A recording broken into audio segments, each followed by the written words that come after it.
Ladies and gentlemen, the first time I stood at this podium was in May 1992 as the foreign minister of a newly independent Bosnia and Herzegovina.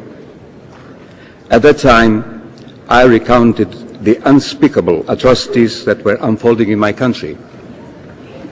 I also warned that if not stopped, such atrocities would only get worse.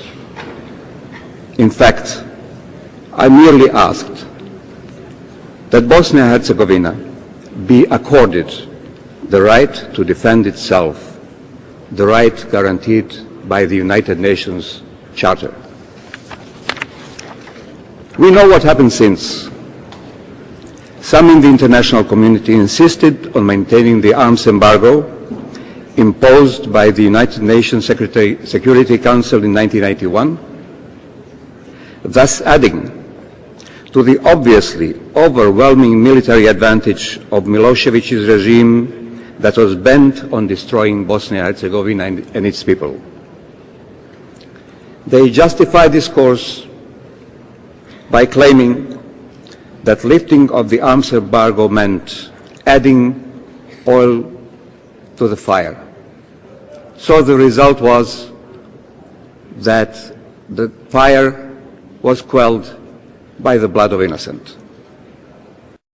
The intent of the perpetrators of this genocide was to forever destroy the unique multi-ethnic fabric of Bosnia and Herzegovina through mass slaughter, rapes, torture, abuse, expulsion, and plunder. Ladies and gentlemen, all this culminated in Srebrenica in July 1995. The International Court of Justice, the court of this institution, of this organization, in its judgment of February 26, 2007, ruled, I quote, "The Bosnian Serbs devised and implemented a plan to execute as many as possible of the military-aged Bosnian Muslim men present in the enclave, that the acts committed at Srebrenica were committed with specific intent to destroy, in part, the group of the Muslims of Bosnia and Herzegovina as such, and accordingly, that these were acts of genocide committed by members of the Army of Republika Srpska in and around Srebrenica on the 13th of July." End quote. Ladies and gentlemen, through its acts and omissions, the United Nations, by its own admission, bears a part of responsibility for the crimes committed at Srebrenica. In fact, the UN Secretary General's report on Srebrenica from 2000 unequivocally states, and I quote, "Through error, misjudgment, and inability to recognize the scope of the evil confronting us, we failed to do our part to help save the people of Srebrenica from the Serb campaign of mass murder. Srebrenica crystallized a truth understood and too late by the United Nations and the world at large, that Bosnia was as much a moral cause as a military conflict. The tragedy of Srebrenica will haunt our history forever. We do not want, ladies and gentlemen, the United Nations to be haunted. We want the United Nations to right the wrongs.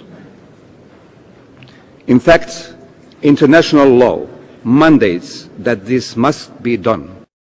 The International Law Commission's articles on state responsibility, adopted in this Assembly's Resolution 83 of 12 December 2001, mandate that no state shall recognize as lawful a situation created by a serious breach of a peremptory norm of general international law, which clearly includes the crime of genocide and the crime against humanity, nor render aid or assistance in maintaining that situation. Ladies and gentlemen, if these principles had been applied, would the institutions identified by the International Court of Justice as perpetrators of genocide still exist?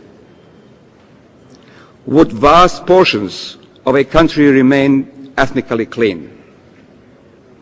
Would over 1 million of refugees and displaced persons remain outside their homes? In short, do these principles allow the arrest of Karadzic and the simultaneous preservation of the results of this project? We cannot bring back the dead, but we can give dignity and justice to the survivors. What we say today is not aimed at the past, but at the future, and not only for Bosnia and Herzegovina. We owe it not only to the victims and survivors, but to the humanity as a whole. The message to the would-be perpetrators of crimes in the name of a twisted ideology should be crystal clear. Do not even think about it. Your terror will not pay off. The 1995 Dayton Peace Agreement ended the aggression, stopped the genocide, and brought peace.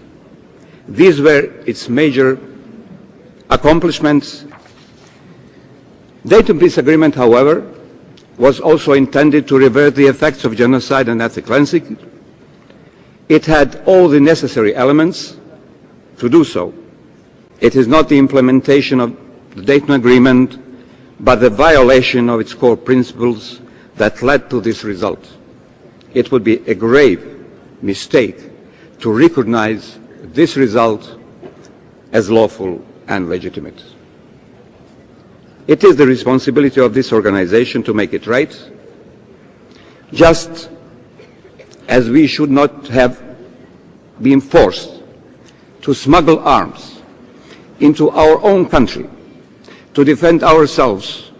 We should not be forced now to smuggle basic human rights, justice, and democracy into Bosnia and Herzegovina.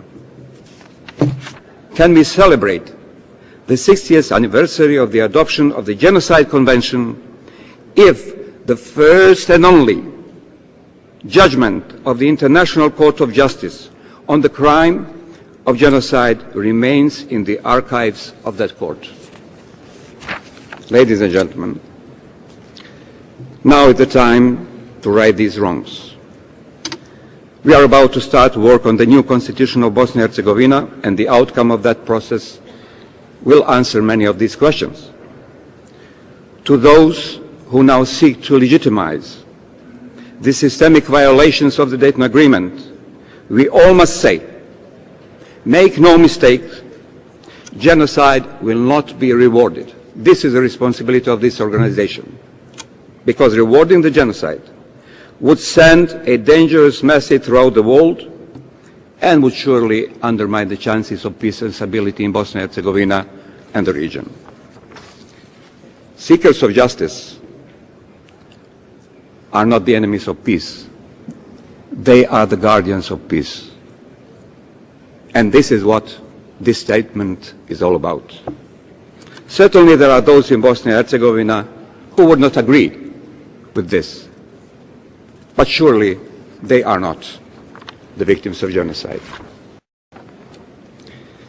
Dear friends, we have not forgotten the help we received from many of you represented here today.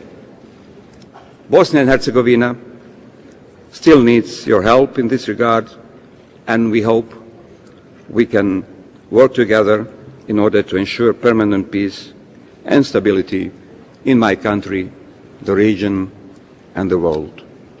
Excellences, Mesdames et Messieurs les représentants, je vous remercie pour votre attention. Thank you very much for your attention. أشكركم على حسن الاستماع. I thank you for listening and for your attention.